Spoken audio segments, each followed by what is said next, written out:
ఆ రోజుల్లో నాకు బాగా గుర్తుంది, మున్సిపాలిటీలు జరిగి రాష్ట్ర వ్యాప్తంగా క్లీన్ స్వీప్ చేసినాం. దాదాపుగా 120 చిల్లర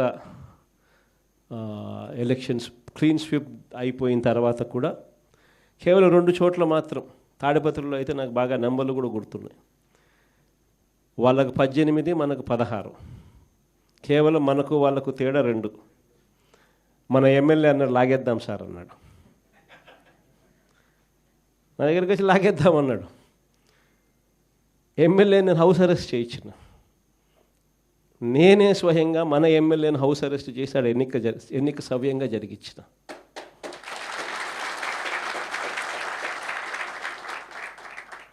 వైఎస్ఆర్సీపీ హయాంలో అంతగా ప్రజాస్వామ్యానికి కట్టుబడి ప్రజాస్వామ్యానికి పరిరక్షకులుగా ఉన్న ముఖ్యమంత్రి స్థానంలో ఉన్న వ్యక్తి పాలన ఎలా చేయాలి అని చెప్పి చూపించాడు ఆ రోజు మున్సిపల్ ఎన్నికలు.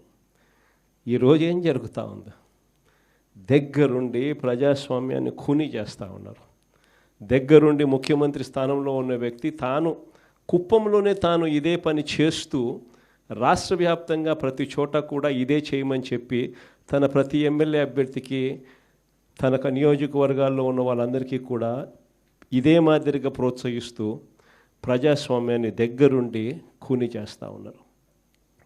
ఇలాంటి చెడిపోయిన రాజకీయ వ్యవస్థలో విలువలకు తావిచ్చి విశ్వసనీయత అన్న పదానికి అర్థం చెబుతూ ప్రజల తరపున నిలబడడానికి సిద్ధమై ఎంపీటీసీల లాంటి చిన్న పోస్టుల్లో ఉన్న వాళ్ళైనా,